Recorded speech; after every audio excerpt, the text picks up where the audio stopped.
نحمدہ و نصلی علی رسولہ الکریم، اما بعد، امام کی پوری اقتدا کرنا واجب ہے۔ حضرت انس رضی اللہ عنہ سے مروی ہے، نبی مکرم صلی اللہ علیہ وسلم نے فرمایا، امام اسی لیے مقرر کیا گیا ہے کہ اس کی مکمل پیروی کی جائے، لہذا جب تک وہ رکوع میں نہ جائے تم بھی رکوع میں نہ جاؤ، اور جب تک وہ نہ اٹھے تم بھی نہ اٹھو۔ اسے بخاری نے روایت کیا۔ سب سے زیادہ قرآن جاننے والا، پھر سب سے زیادہ سنت کا علم رکھنے والا، پھر ہجرت میں پہل کرنے والا، اور پھر سب سے زیادہ عمر والا امامت کا زیادہ حقدار ہے۔ اگر چھوٹا بچہ بڑوں کی نسبت زیادہ قرآن مجید جاننے والا ہو تو بچہ بھی بڑوں کی امامت کروا سکتا ہے۔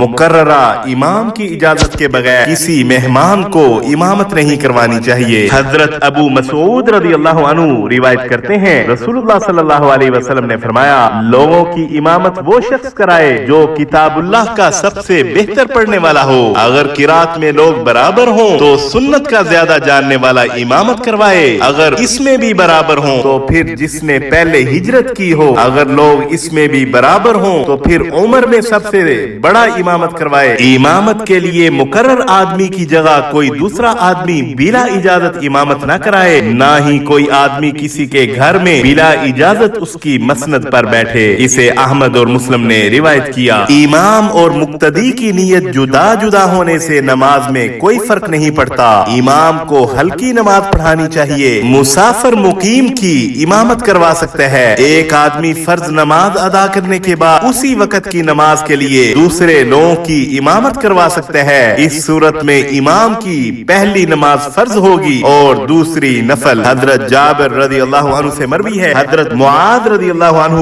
عشاء کی نماز نبی مکرم صلی اللہ علیہ وسلم کے ساتھ ادا فرماتے، پھر اپنی قوم میں جا کر انہیں وہی نماز پڑھاتے تھے۔ اسے بخاری و مسلم نے روایت کیا۔ جس شخص نے امامت کی نیت نہ کی ہو اس کی اقتدا کرنا بھی جائز ہے۔ دو آدمیوں کی جماعت میں مقتدی کو امام کی دائیں جانب کھڑا ہونا چاہیے، تیسرا آدمی آئے تو دونوں مقتدیوں کو امام کے پیچھے چلے جانا چاہیے۔ حضرت جابر رضی اللہ عنہ بیان فرماتے ہیں کہ رسول اللہ صلی اللہ علیہ وسلم نماز پڑھانے کے لیے کھڑے ہوئے، میں آیا اور آپ کی بائیں جانب کھڑا ہو گیا۔ آپ صلی اللہ علیہ وسلم نے میرا ہاتھ پکڑا اور پیچھے سے پھیر کر اپنے دائیں جانب کھڑا کر لیا۔ پھر حضرت جابر بن سخر رضی اللہ عنہ آئے اور رسول اللہ صلی اللہ علیہ وسلم کی بائیں جانب کھڑے ہو گئے، تو رسول اللہ صلی اللہ علیہ وسلم نے ہم دونوں کو ہاتھ پکڑ کر پیچھے ہٹا دیا اور ہم آپ صلی اللہ علیہ وسلم کے پیچھے کھڑے ہو گئے۔ اسے مسلم نے روایت کیا۔ وصلی اللہ علی النبی الکریم۔